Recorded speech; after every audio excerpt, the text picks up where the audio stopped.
Seguimos esta noche en Minuto 1, la realidad. El Senado de la Nación se apresta a dar una dura derrota política a Macri.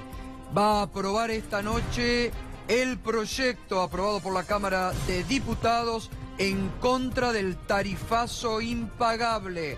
Recordemos, para retrotraer las tarifas a noviembre del año pasado y para que las tarifas en la Argentina, porque no se explica muy bien en qué consiste el proyecto, es un muy buen proyecto, que sostiene que las tarifas aumenten de acuerdo a cómo aumenta la pauta salarial en la Argentina, porque los grandes perdedores de este 2018 son los salarios. Ni hablemos de los jubilados, ¿no? Que ya están perdiendo lamentablemente muchísimo. Pero los grandes perdedores son los salarios este año en la Argentina. Y el gobierno, con el tarifazo impagable, con la inflación que no cede, con los aumentos de precios que se vienen a partir del 1 de junio. Nos estaba comentando Fernando y mañana va a presentar las listas. Los supermercados ya están recibiendo las listas nuevas a partir del 1 de junio. Almacenes de barrio. Esto va a incrementar aún más una inflación que el gobierno de Cambiemos no puede parar.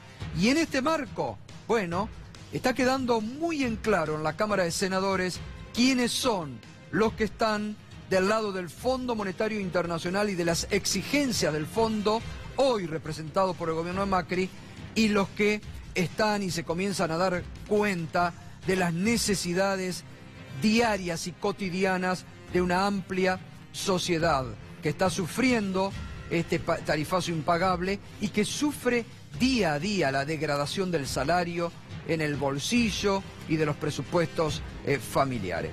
Y dábamos este dato, ¿no?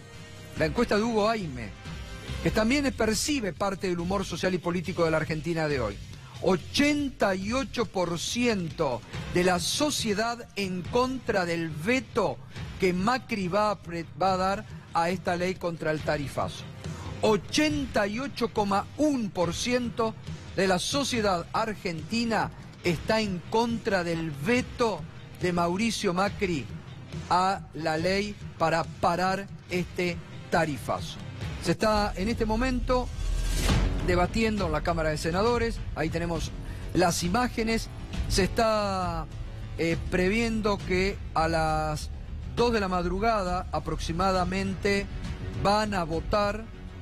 Hay un último intento, les quiero contar a ustedes, hay un último intento del gobierno que está desesperado, que está aún a esta hora apretando senadores para que algunos senadores del bloque de Pichetto puedan votar en general, que acompañen en general, pero que en particular hagan modificaciones al proyecto que viene de diputados para devolverlo a diputados y estirar los plazos para evitarle al presidente que vete.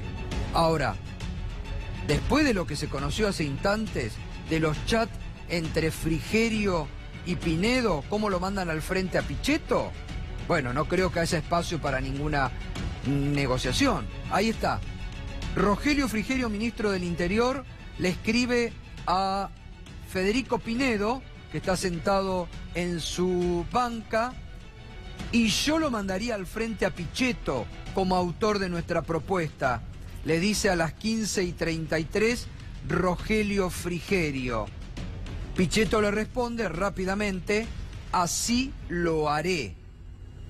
Y después hay otro chat en que se entusiasma el ministro Frigerio,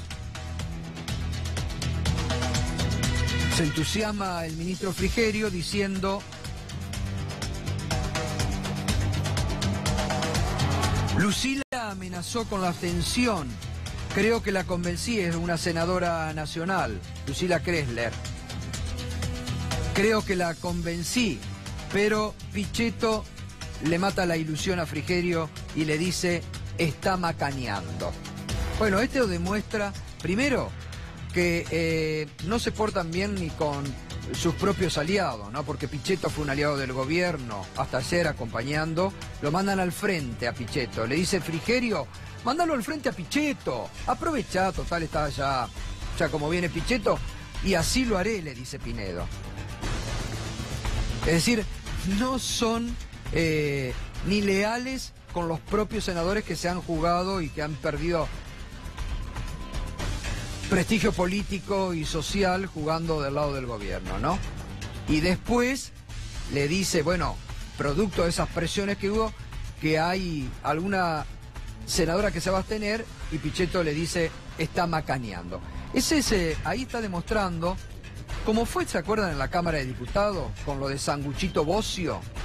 Cuando Mazzotto lo mandó al frente, le decía con unos sanguchitos, y Bocio le decía, pero tampoco te vamos a convencer con unos sanguchitos. Bueno, ahí está el nivel de la negociación política en la Argentina de hoy y de los aprietes del gobierno, muy a esta hora, desesperado por esta derrota que se le avecina en la Cámara de Senadores. Bueno, muy bien. Vamos a ver lo que hoy publicó en todo este marco. Recién comentábamos en el marco del hashtag #JusticiaM, lo rápido que actuó la justicia chaqueña para concederle la exhibición de prisión a la diputada Aida Ayala, procesada por lavado de dinero, ¿no? Que rápidamente el gobierno envió al abogado Ricardo Gil Lavedra, que parece que es el representante oficial porque fue el abogado ya de Gabriela Michetti, trabaja en la AFIP, fue a representar a Aida Ayala, estuvo ayer en Resistencia, y la Cámara de Casación es de Resistencia, Darío. No, la Cámara Federal. La Cámara Federal. La Cámara Federal de Resistencia. Le concedió la exhibición de prisión a la diputada Aida Ayala. Y lo que comentaba recién Agustín Rossi, ¿no, Darío? De esa comunicación tremendo, ¿no? Creo que es la noticia del día, ¿no? Que el presidente o la presidenta del tribunal llame por teléfonos a la Comisión de Asuntos Constitucionales que iban a tratar el pedido de desafuero para decirle, no lo traten porque le dimos la exhibición de prisión. Al menos yo no conozco un antecedente así. Se manda una notificación electrónica, obviamente un mail, y se notifica primero a las partes, y la parte puede, de alguna manera, Gil Lavedra, ocuparse de comunicar al Congreso qué es lo que pasaba con Aida Ayala. La verdad que esta nota que puso hoy Rossi es llamativa de esa relación directa entre un miembro del Poder Judicial contra el Poder Legislativo, como si nada pasase, ¿no? Bueno, y cómo el gobierno ha estado protegiendo a la diputada Aida Ayala porque demoró justamente el tratamiento del pedido de desafuero en la Comisión de Asuntos Constitucionales. Pero el que no las tiene nada bien, los ardides que hizo hasta el último momento el intendente de Paraná, Sergio Barisco, acusado de narcotráfico, ligado a las operaciones de narcotráfico en Paraná, que la Cámara Federal le rechazó el pedido que había hecho de recusación al juez Ríos. Se ratificó al juez Ríos y el próximo lunes el intendente de Cambiemos de Paraná tiene que ir a declaración indagatoria acusado de estar relacionado al narcotráfico. Ahí está. La Cámara Federal confirmó por unanimidad al juez Ríos en la causa por narcotráfico y Barisco deberá ir a indagatoria el próximo lunes. Y vamos a ver desde el lunes qué es lo que sucede. Aclaremos, Gustavo, que sí, nosotros contamos lo que hace la justicia, pero no somos ni jueces, ni fiscales, ni acusamos. No hacemos lo que hacen otros medios que ya condenan a alguien que está acusado de un delito cuando todavía no fue a la justicia, no lo indagaron y eventualmente tampoco lo condenaron. Entonces, es bueno aclararlo porque nosotros decimos lo que hace la justicia, vamos contando, podemos analizar, pero nunca en este programa se condenó a nadie. Es la justicia para este programa el que condena o los que condenan a la Argentina. Bueno, y tratando de demostrar un poco de distensión frente a un tema que lo tiene muy preocupado al presidente, que según los columnistas que conversan con él, está muy nervioso, muy molesto en los últimos días, muy irascible, porque la realidad no es como el relato del gobierno pretendía o venía marcando. Se tomó hace unos minutos y fue hasta en helicóptero al predio de la selección en Ezeiza a despedir a la selección. Ahí está el presidente de la AFA, el Chiqui Tapia, y Macri saludando al capitán de la selección, Lionel Messi, Fue recién. en helicóptero, aterrizó en la cancha 2, caminó unos pasos, saludó uno a uno a cada jugador. Y dicen, me comentan algunos, que en broma le dijo a Sampaoli, o Sampaioli, como lo llamás vos, Gato, aunque sea llévelo a Tevez para que acompañe a la selección. Está con Tevez Mauricio Macri desde todo el tiempo, ¿no? Hasta en broma aparentemente le dijo eso. Bueno, ese era aparentemente el pedido de Macri que no oyó Sampaioli, Tal ¿no? cual, tal el cual. 23, el jugador 23 parece que era el pedido de Tevez a la selección, ¿no? Exactamente. Es más, dice que eran 22 y Tevez. Pero bueno, parece que no. Bueno, ahí estaba entonces Macri en medio de una jornada de debate intenso en la Cámara de Senadores, despidiendo a la selección. Ahora, muy interesante, y ya vamos a ir al debate, muy interesante lo que hoy cuenta Ricardo Roa en el diario Clarín, ¿no? Sobre la escuelita del PRO, sobre cómo adoctrinan a los militantes del PRO. Mire, un manualcito, ¿no? Parece que tiene, y es muy interesante. Vamos a ver en qué consiste esto. Se están dando cursos, los instruyen, los preparan para ser futuros dirigentes. La semana próxima van a lanzar un programa de formación de líderes para los militantes macristas. Aplicarán manuales que usan las empresas para hacer capacitación política. Encima siguen con la línea gerencial, ¿no? En vez de enseñarle a hacer política, siguen con los manuales de las empresas. Militan para ser CEOs. Claro. Es así. Total. Bueno, vamos a ver. La escuelita PRO, a ver.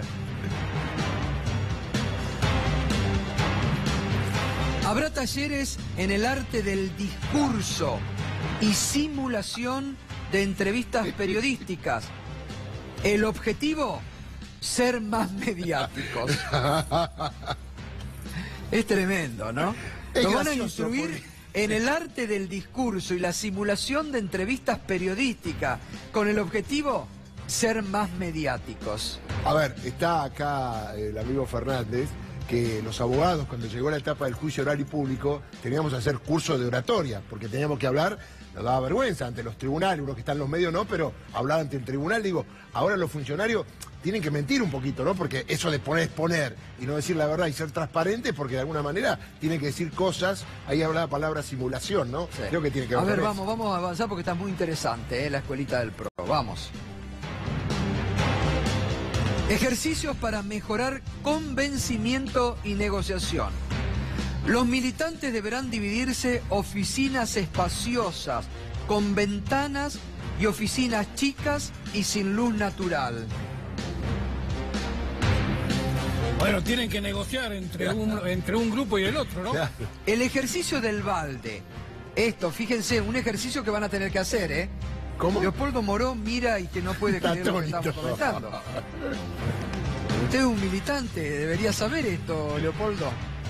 Y la gente de izquierda no te digo. Bueno, ahora está Romina del Pla. Claro. Como dirigente de SUTEBA le vamos a preguntar si algunos de estos ejercicios hace o tal vez lo hacen para convencerla después a ella. Mire, el ejercicio del balde. La idea sería que un alumno guíe al resto del grupo que tienen los ojos vendados y sostienen un vaso con agua hacia un balde vacío para llenarlo. Y sí, vamos, a ver más. Sí, hay que llenar el balde, bueno. Una explicación, después le darán la explicación. ¿Hay agua o dólares? Bueno, ¿hay algo más? No sé, bueno, esos son... Eso es un ejercicio de liderazgo, ¿no? Gato. Ahí muestra el ejercicio de liderazgo y de oratoria, porque lo tiene que guiar con la palabra. Se supone que lo que tiene que hacer es convencer a uno de los militantes a que camine en determinado sentido, a que haga determinados movimientos. Es decir, los preparan como para después enfrentar al timbreo. Claro. Y frente a los verdaderos vecinos que están enojados, poder manejarlo. Ese ejercicio de los ojos vendados es el único que se entiende porque es un gobierno que anda ciega. Es el único que se entiende. No, pero además te lleva a algún vínculo con la política, porque el tipo les dirá para la izquierda, para la derecha, vayan por el centro. Algo tiene que ver con la política, tampoco ustedes sean tan críticos. A ver, Romina del Pla. No, mira, te das cuenta que es un gobierno desesperado. Porque ya no les funcionan los pequeños resúmenes que les dan a los que mandan a los medios. Yo me he cansado de desmentir las afirmaciones sobre educación, por ejemplo, que hacen, o bueno, nos vamos cruzando con aquellos que mandan a explicar que los tarifazos están bien, que se pueden pagar, y entonces vienen diputados que te traen una boleta de luz que no tiene nada que ver con la que recibimos habitualmente la mayoría de la gente. O sea, es también un ejercicio de mentir descaradamente y de tratar de creer que todos tenemos que hacer el esfuerzo para sostener la crisis cuando los únicos que la hacemos somos los trabajadores. Bueno, ahora vamos a continuar. Dos temas antes de ir al debate con Alberto Fernández, Leopoldo Moró, la diputada del Pla, y también con Marcela Paso, diputada del Frente Renovador, que estuvo muy activada también con el proyecto de tarifas que está tratando en este momento el Senado de la Nación. Fíjese, el tema del correo argentino que seguimos muy de cerca aquí nosotros, la deuda que la familia presidencial tiene con el Estado. Mire la barbaridad que han cometido, ¿no? Los abogados del correo argentino propusieron pagar parte de la deuda con un edificio que pertenece al Estado. El correo ofreció cancelar su deuda con una propiedad en Monte Grande. Según la empresa, el inmueble vale 950 millones, aunque no explicó el cálculo. Parece mucho, ¿eh? Sí. Parece mucho. Sí, un edificio de ese precio. La última tasación lo evaluó en 41 millones y lo habían adquirido a 1.300.000. De todas formas, no alcanza para cubrir los 4.200 millones que la Fiscalía considera adeudado. Pero esto, la propiedad es objeto de disputa entre el Correo y el Estado, porque había formado parte de la expropiación en el 2003. El Estado tiene ahora 15 días para contestar la propuesta. Esto es lo increíble. El edificio que ofrecen para pagar es un edificio del Estado.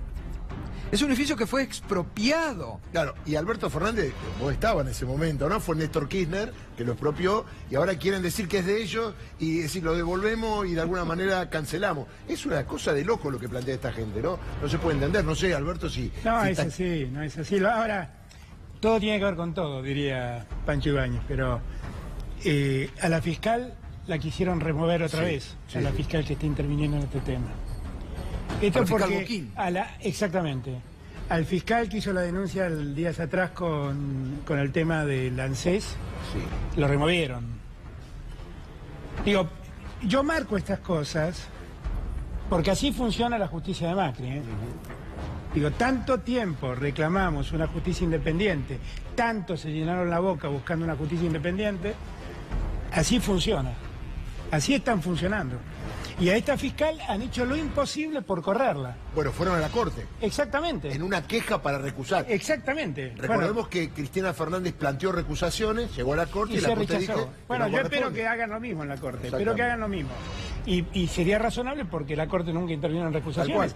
Pero es una vergüenza lo que están haciendo. La están recusando porque hace lo que tiene que hacer como fiscal. Sí, porque quiere investigar. Claro, porque hace lo que tiene que hacer como fiscal. Exactamente. Esta es la verdad. Bueno, y antes de ir al debate, otra de Laura Alonso, la titular de la Oficina Anticorrupción, en medio de los cuestionamientos a Mario Quintana, el dueño de Pharmacity, porque quiere llevar las cadenas Pharmacity a la provincia de Buenos Aires y presiona ahora ya vía procuradora la Suprema Corte de Justicia. La titular de la Oficina Anticorrupción hoy dictaminó que no hay conflicto de intereses, ¿eh? Así que todo lo que hasta el propio Quintana admitió que tenía todavía acciones de la empresa que no había vendido, pero para Laura Alonso está todo bien. Muchachos, quédense tranquilos. Mientras Laura Alonso esté allí, a ver, la escuchamos. Nosotros hemos analizado todas las situaciones que se han dado en todo, digamos, todo el gabinete ministerial. O sea, todos los ministros han pasado por el análisis de la Oficina Anticorrupción y respecto de la legislación vigente y de la situación justamente de posición institucional. Quintana no tiene injerencia sobre asuntos del Poder Judicial ni asuntos de la provincia de Buenos Aires. Así que en ese sentido, en el marco de la ley vigente, nosotros no hemos encontrado, en el marco de la ley de ética pública, no hemos encontrado ninguna desviación. Entendemos que puede haber alguna denuncia, alguna causa judicial, y en ese sentido responderemos con nuestra información. No hay ningún indicio que indique que él haya ejercido una influencia indebida sobre ningún miembro del Poder Judicial o del Ministerio Público. A ver, lo que dice la verdad Laura Alonso, bueno, lo único que faltaba, que haya alguna instrucción escrita que le deje Quintana al procurador para que obre, o para la provincia de Buenos Aires. La verdad, lo que tiene que analizar la señora Laura Alonso son las acciones que el propio Quintana admitió todavía tiene en Pharmacity, que eso es lo que le da poder a Quintana, y además, hasta la semana pasada lo era, una figura estrella, donde el propio presidente decía que era uno de sus ojos, de su mente, de su luz, de todo. El trío Son Yo. Eso es lo que tiene, el conflicto de interés que hay, eso es lo que tiene que analizar Laura Alonso. Pero fíjese la tontera que dice esta mujer, de que no, como no hay no hay prueba de que haya injerencia. No, está en poder todavía las acciones, el propio Quintana lo ha admitido. El propio Quintana lo admitió. Y eso es el poder que él usa para presionar tanto a la provincia de Buenos Aires y presionar al procurador para que presionen a la Corte. Eso es lo que no analiza habitualmente la titular de la Oficina Anticorrupción, ¿no? No está para eso, Gato, no está para hablar con los medios, está para, de alguna manera, presentarse en las causas judiciales y profundizar la investigación. Yo creo que Laura Alonso está en un lugar equivocado. Obviamente no es abogada, ni se ve que tampoco le interesa aprender de abogacía, porque podría leer el Código Procesal, el Código Penal y entender de qué va la cosa. Pero acá está Alberto, que es contemporáneo mío del paso de la facultad, que la Oficina Anticorrupción le ha inventado, Laura Alonso, una función que no tiene. Es como si vas al Vaticano y el Papa te perdona, bueno, te vas tranquilo. Pero esos son pecados, estos son delitos. Acá la Oficina Anticorrupción tiene que profundizar, si hay un delito, la investigación. Y lo que diga no es vinculante. O sea, puede decir, Quintana, anda tranquilo, y un juez decirle, Quintana, vení, está procesado. No, pero además esto, aprovecho que está la diputada del Frente Renovador, Marcela Paso, es algo que ustedes han, a través del diputado Bonelli en la propia Cámara de Diputados, han denunciado, ¿no? Aparte, claramente, la injerencia de Quintana, que nos debe preocupar a todos, tiene que ver con la injerencia que tiene en Pharmacity, claro, justamente, que es donde existe este conflicto de intereses de parte de un funcionario, ¿no? Así es, así es. Bien. Leopoldo Moró, bueno, ustedes aprobaron ya en la Cámara de Diputados lo que está en este momento por aprobar la Cámara de Senadores, y el gobierno insiste en que son irresponsables, que van a causar, que es demagógico, que van a causar más déficit. Mira, la irresponsabilidad es la del gobierno. No hay gobernabilidad posible en una sociedad donde un sector de la sociedad no come, donde hay despidos en catarata, donde hay comercios e industrias que se encaminan al quebranto. Eso no garantiza la gobernabilidad. El que está generando condiciones de ingobernabilidad es el gobierno de Macri. Y además miente, efectivamente, como se ha dicho acá, descaradamente. Hoy hablaban de una cifra de 115.000 millones. Sí, otros decían 100.000, otros 75.000. Aún si fuera así, que no lo es, pero supongamos que fuera así, ninguna de esas cifras se acerca a lo que se está pagando por año en intereses del EVAC. Ninguna de esas cifras. Ni la de 100.000, ni la de 115.000, ni la de 75.000. Siempre el Estado subsidia. La discusión es hacia quién dirige ese subsidio y a quién beneficia.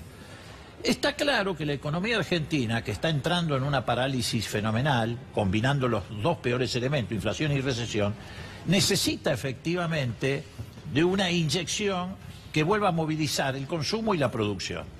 Independientemente de que además todos nosotros podemos contar infinidad de casos que son dramáticos, de gente que ha tenido que desconectar el medidor de gas, de otra gente que toma préstamos para pagar las tarifas.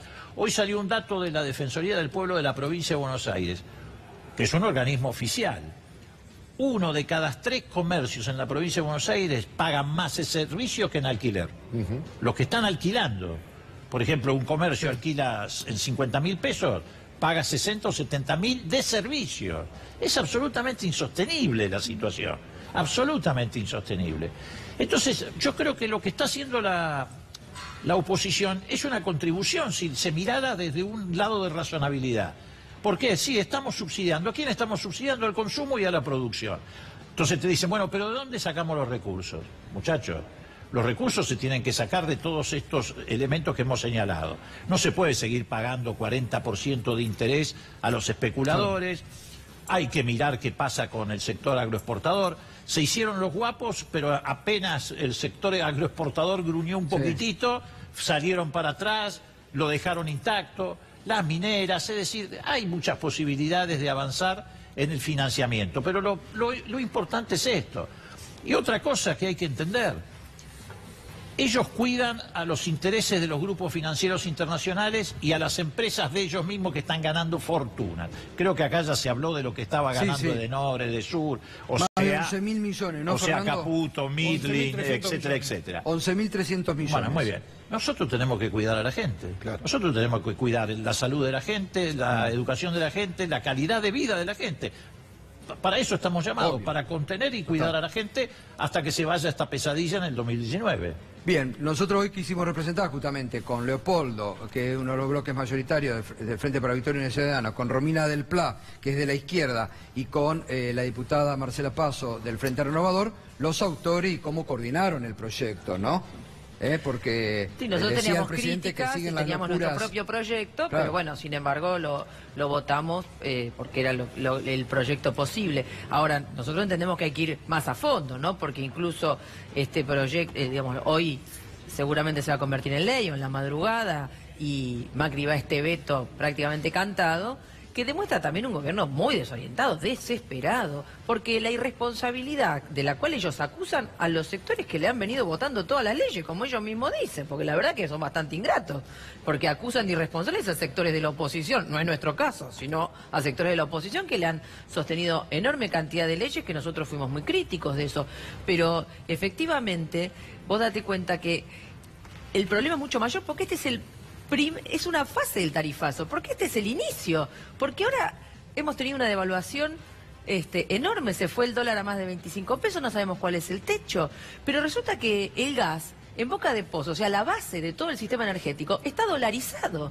Entonces quiere decir que este tarifazo recién empieza. Estamos discutiendo, incluso limitadamente, retrotraer a noviembre el precio de las tarifas, pero el tema es que en la lógica de ellos vamos a nuevos tarifazos sobre tarifas ya impagables. Por eso creo que estamos yendo hacia un cuadro que obliga a medidas de fondo. Nosotros planteamos la apertura de los libros, la necesidad de discutir nuevamente la nacionalización de las empresas de energía. Hay que discutir el problema del endeudamiento, porque efectivamente ahora encima vamos al FMI y entonces tenemos una espiral de endeudamiento donde digamos, está hipotecado completamente el país y los que lo pagamos somos los trabajadores. Hoy hemos hecho una movilización de los sectores del sindicalismo clasista al Congreso Nacional contra los despidos, contra la represión a los trabajadores que luchan, porque efectivamente las consecuencias de esto ya se ven. Los trabajadores del subte, los de Cresta Roja, los nuevos despidos en el INTI. Es de loco, en el INTI despidieron 2 veces a la misma persona, a una de las delegadas que la habían reincorporado con una cautelar, ahora la volvieron a despedir.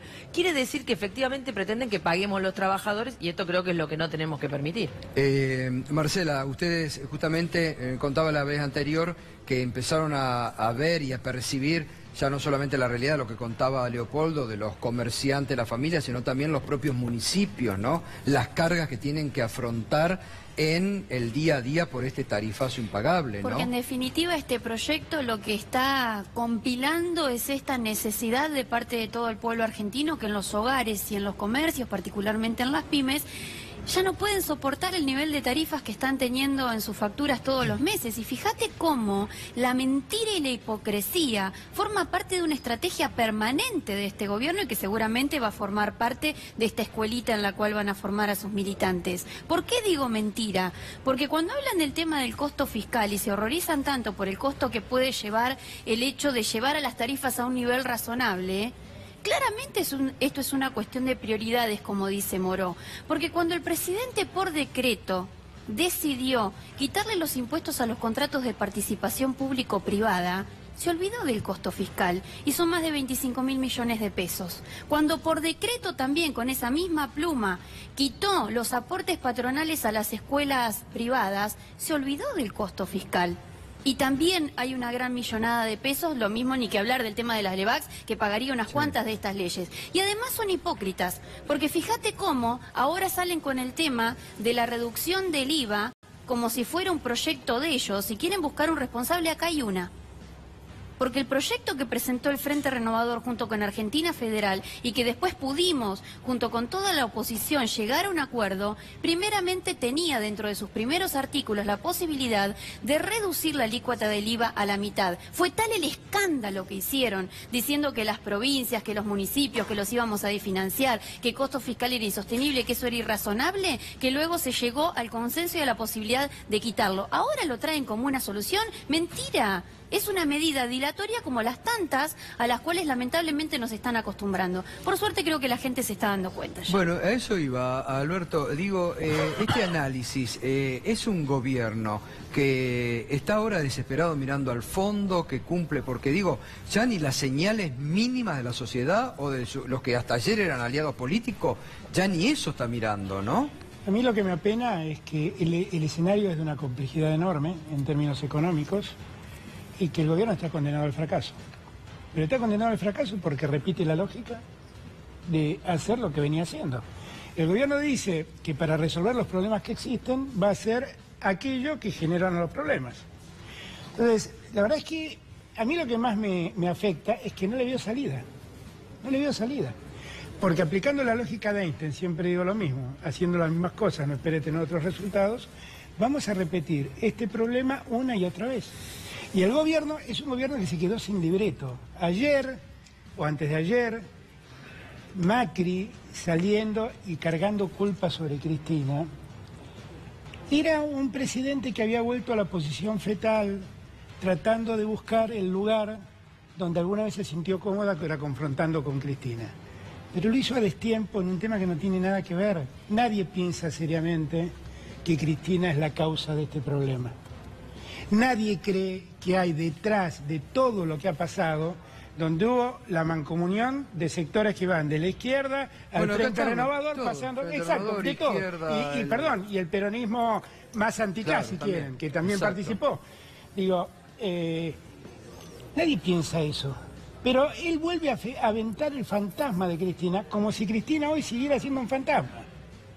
Porque el problema que tenemos hoy es que el único fantasma que existe es Macri, que no es un fantasma, se nos aparece todas las noches, con un problema nuevo. Y esto, de una vez por todas, hay que asumirlo con seriedad, porque un día va a ser tarde. A mí muchas veces me preguntan, ¿estamos cerca del 2001? La respuesta es no. Pero al 2001 se llegó con un montón de hechos como este. Por la y si tosudez de un presidente nosotros también, ¿no? seguimos repitiendo las mismas lógicas que tiene Macri, vamos a terminar un día en un 2001. Y es un día, nosotros no podemos decir que no hicimos algo por pararlo. Por eso yo celebro que la oposición se haya puesto de acuerdo y le haya dicho a Macri, mira, hasta acá llegaste. Y si Macri quiere insistir en esto, que pague el costo. Claro. Que pague el costo y que toda la gente sepa esto que estamos hablando nosotros. Porque, insisto, el costo fiscal de esta medida es cero. La opción es que las empresas ganen menos. Y si la tarifa es insuficiente, ¿me explican por qué ganan plata las empresas? Si las empresas ganan plata, es que las tarifas son suficientes. Otra explicación no cabe. Lo único que quiere garantizar Macri es rentabilidad de empresas que, irónicamente, Caputo, Midlin, compraron cuando ellos llegaron y han hecho ganancias cuantiosas. Y si me hablaban del capitalismo de amigos, por favor, pongámonos a investigar hoy el capitalismo de amigos de Macri. Porque es esto lo que nos está pasando. Dejemos de confundir a la gente. Frigerio, terminá con tus mentiras. Duhovne, dejá de mentirle a la gente. Avisale a la gente lo que estás preparando. Sos coordinador del mayor ajuste que la economía ha vivido en los últimos años. Hay que decirlo con todas las letras. ¿Qué hacía el coordinador económico con el ministro de Trabajo? Le estaba diciendo, prepárate porque vamos a ajustar ahí. ¿Qué hacía con el ministro de Transporte? Le estaba diciendo, se terminaron tus obras públicas. Sepamos lo que están haciendo. Es lo mismo con mucho daño. Por lo tanto, el deber que tenemos para con la gente es pararnos y decirle, Macri, basta.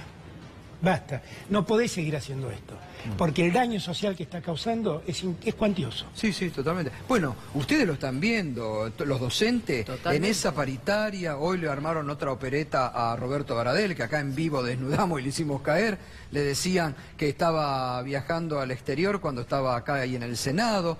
Digo, ustedes lo están viviendo en carne propia. Vos fijate que tenemos la no paritaria. Claro. Es lo que pasa con la docencia, la no paritaria. El otro día Peña descaradamente en el Congreso dijo que se habían cerrado 20 acuerdos sobre 24, que 20 jurisdicciones habían cerrado sus acuerdos. Es mentira, yo le repregunté, por supuesto no me contestó, si él confundía acuerdos con decretazos, porque eso es lo único que tenemos.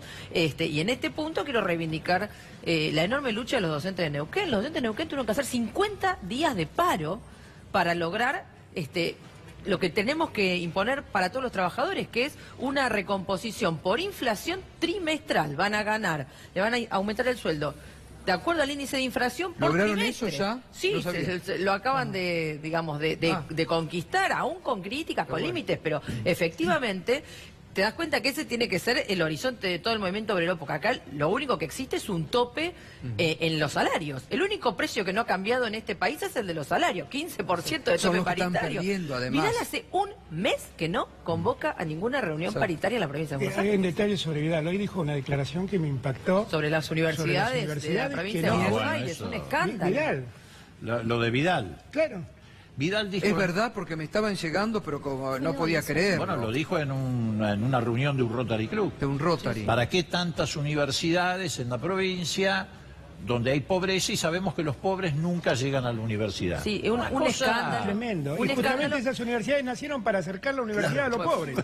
Para eso nacieron esas universidades. Por supuesto, después tenemos que discutir cómo hacemos para que todos esos y vos fíjate jóvenes que se mantengan. En el tema docente, educativo, los trascendidos que hay respecto a los recortes que impondrían desde el gobierno, entre otras cosas, hablan de que suprimirían el Fondo Nacional de Incentivo Docente. Bueno, eso lo venimos denunciando porque está congelado hace 2 años el Fondo de Incentivo Docente. De la poca plata que pone Nación, por eso nosotros reclamamos la nacionalización del sistema educativo, uno de los pocos montos que pone son los 1.210 pesos de incentivo docente que están congelados hace 2 años.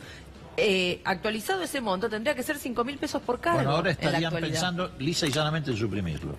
Ese es un escándalo. Bueno, yo azorado. Pero digo, esto de las universidades, digo, no nos olvidemos que ya en campaña el presidente había dicho que había demasiadas universidades, que para qué querían tantas universidades en la provincia de Buenos Aires. Pero fíjate que también lo hicieron también con las escuelas rurales, no solamente con las universidades. Hay que explicarle a la gobernadora. Yo nací en el medio del campo. Fui a una escuela primaria durante los 7 años que duraba en aquel momento la primaria, una escuela rural, en donde llegamos a tener 5 pibes. Y gracias a eso 5 hoy pibes estás... que no hubiéramos podido ir a la escuela primaria. Gracias a eso hoy estás en el lugar que estás. Toda mi educación la hice en la escuela pública y la defiendo a rajatablas, como va mi hija también en una escuela pública. Hay que explicarle que es al revés, que si no está la escuela, el pibe no va a poder acceder a la educación. Pero esto se traslada, mira, a que están cerrando los institutos de profesorado en la Ciudad de Buenos Aires, el famoso 29 por 1, quieren cerrar los 29 institutos en nombre de una universidad educativa que todos cuestionan. Lo vemos en lo que pasa con las universidades nacionales. Hoy los docentes universitarios nacionales terminamos nuestro 3er día de paro esta semana porque también tenemos la paritaria congelada. Yo quiero retomar, discúlpame, Gato, yo quiero retomar una cosa que decía Alberto Fernández. Este panorama, todo esto y lo que se habló previamente, etcétera, realmente demuestran que estamos en un punto de una gravedad inusitada, enorme. Yo no quiero ser alarmista, allá hemos pasado por crisis económicas que terminaron en crisis institucionales, hay una larga experiencia. Pero la verdad es que la situación es de una gravedad inusitada. ¿Por qué? Porque el gobierno pareciera que va a lo único que atina es a responder a esta crisis con violencia institucional, lo cual terminaría de cerrar la tormenta perfecta. Vos fijate lo que le dice el presidente de las Fuerzas Armadas ayer. Es un desatino. En primer lugar, es pretender que las Fuerzas Armadas retomen el papel que tenían durante la dictadura militar. Es decir, le fabrican un enemigo interno y le dicen, ese es el enemigo que ustedes tienen que combatir. En este caso, incluso convirtiéndolas en auxiliares, amanuenses de las fuerzas de seguridad. O sea, ni siquiera en un... Entonces, es toda una situación de una gravedad realmente inusitada, que nos tiene que llamar, lo tendría que llamar al gobierno a la reflexión, pero nos tiene que llamar a todos a la reflexión. Hay que hacer una gran cadena de contención institucional, política, social.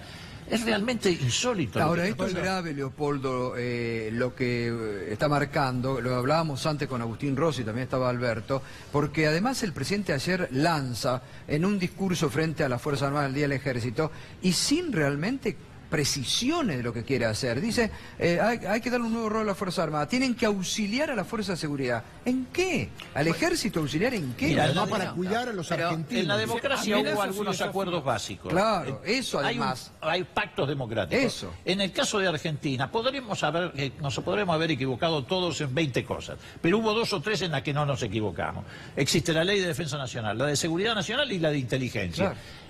A diferencia del resto de América Latina, logramos fundar la democracia en ese pacto democrático. Y al presidente no se le ocurre otra idea que romper ese pacto democrático, que es lo único que nos está conteniendo hoy institucionalmente. Por eso digo que si hace eso, convierte esto en la tormenta perfecta. ¿Ustedes qué creen? ¿Que es para mayor represión a una protesta social? Por supuesto, mira, esto no empezó ahora, porque ya en su momento, hoy charlábamos con Néstor Pitrola, él denunció muy fuertemente en su momento el decreto 721, que justamente le dio autonomía de funcionamiento a las Fuerzas Armadas, quitando la subordinación al poder decreto civil. de Alfonsín. O sea, después vino el 2x1, que fue derrotado por una enorme movilización popular, y ahora viene esta idea de la participación directa. Como no hay ninguna hipótesis de ninguna situación terrorista en este país, lo único que le preocupa al gobierno es un levantamiento popular, son las movilizaciones populares. De hecho, venimos viendo una creciente militarización y represión. El INTI está militarizado, hemos visto cómo salvajemente reprimieron a los trabajadores del subte. Hoy mismo, en esta movilización que yo estuve, faltó poco para que termináramos siendo reprimidos, porque realmente la policía estaba en un rol de provocación, de empujones, totalmente fuera de lugar para una movilización callejera perfectamente pacífica. Y en ese punto creo que, sin embargo, lo que tenemos que hacer es redoblar la movilización. Nosotros del Partido Obrero acabamos de resolver, le vamos a proponer al Frente de Izquierda el día viernes a las 12 concentrarnos en el Obelisco y movilizarnos a Plaza de Mayo contra el veto presidencial, contra el acuerdo con el FMI, justamente planteando esto. Federal. A la vez está la marcha federal.Nosotros no somos parte de esa movilización, pero nos parece importante colocar este punto y dirigirnos a la marcha, a la Plaza de Mayo. No, el lunes 4. El lunes 4, porque aprovechamos el fin de semana para remarcar, viajar para poner en marcha la maquinita. A propósito, el tema del veto, porque todos lo dicen, el veto lo va a vetar, pero tiene un costo político. Digo, es un veto contra lo que quiere la mayoría de la gente representada en el Congreso por ustedes. Bueno, el 88% veíamos la encuesta de Ugaime, ¿no? 88% de la población en contra del veto, ¿no? Sí, lo que hay que preguntarse, a ver, insisto, veta y... Claro. Es decir, está bien, le da una señal al fondo, relativamente, porque si veta es porque el Congreso sancionó una ley que va en el sentido contrario. ¿Y qué pasa con el país? Y viene un nuevo tarifazo, que eso es lo que sigue. O sea que vamos a una mayor crisis y a mayores contradicciones. Las tasas de interés son prohibitivas. Hace 2 semanas atrás, a las tarjetas de crédito, a los saldos impagos de tarjetas de crédito, le estaban aplicando el 140%, la tasa de referencia del Banco Central, la tasa de 25% que la ley de tarjeta permite a las emisoras de tarjetas, el IVA más los gastos financieros, 140% a los saldos de tarjeta de crédito impagos. Digo, este es el país que hoy tenemos. Entonces, muy bien, beta. Por supuesto que vamos a tener todas las dificultades que describía Romina. Está toda la economía argentina dolarizada, no solamente las tarifas. Está dolarizada la tarifa del combustible, los alimentos como consecuencia de la eliminación de retenciones. Está todo, digo, es... Los salarios no, Bueno, obviamente. No, claramente. Los salarios son los únicos congelados y en pesos constantes y sonantes. Te haces un listado. ¿Se resolvió el problema de la inflación en la Argentina? No. ¿Se resolvió el problema de la calificación la calificación de la deuda. ¿De la deuda? No. ¿Se resolvió el problema de la deuda? No. Vos haces una lista de todo lo que no se resolvió en 28 meses de gobierno y es un fracaso estrepitoso. Pero ahí la cosa es peor, ¿no? Porque yo siempre digo, ellos recibieron dos problemas a resolver, el déficit fiscal y la inflación. La inflación la sostuvieron, el déficit fiscal lo aumentaron un 50%, pese a haber eliminado un montón de subsidios. Claro. La inflación. ¿Por la qué? generaron Por lo más. que vos decías, por el efecto de la deuda. Claro. Y han generado un nuevo problema, que es el problema de la deuda, que no existía. Que no existía. Ahora, esto también hay que tenerlo en cuenta, ¿no? Quedó la sensación de que después de las LEVAX, del día de las LEVAX, del famoso supermartes, el gobierno había ganado una pulseada y todo estaba en orden. Desde ese día el dólar subió un peso. Y todos los días hay un goteo de demanda de dólares que siguen llevándose reservas del central y no logran contener el valor de la divisa. ¿Y eso qué es? ¿Saben qué es eso? Desconfianza. Total. No le creen al gobierno.